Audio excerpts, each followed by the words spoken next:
There are many rebel organisers keen to bring down the Gillard government, but there are a small number who are also skilled tacticians.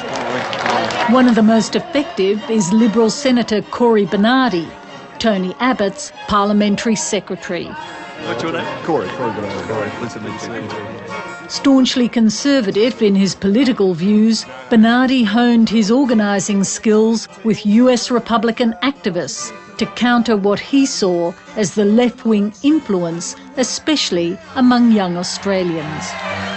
So there's a lot of people here that have different motivations, but in the end they feel betrayed by this government. And they do exactly right. And there's no better place to learn than to go to America about these things. And I went there and I met with a number of key players in the activism training schools and how they went about their business and what their objectives were.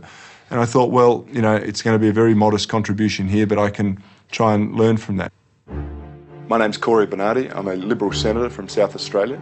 No need to be alarmed. Liberal means conservative where I'm from. Bernardi's take-home message from his American training was simple. To build a popular movement, he needed to support a very broad range of conservative activists and their causes. I've always sought to build a movement, not an empire. I want as many, like-minded groups out there advocating for what they think is important, not what Cory Bernardi thinks is important. If they've got a good idea about a blog or, an activism initiative that they want to pursue, if I've got the money and the resources to help them, I will do that. Now, I don't necessarily have to agree with everything they do or everything they say. I just want people to get out there and have a go.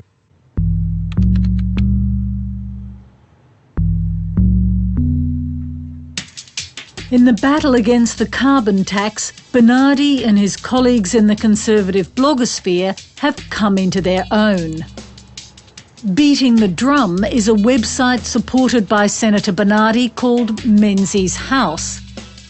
It links up scores of sites, bloggers and activists savaging the Gillard government, the Greens and the Independents over the carbon tax.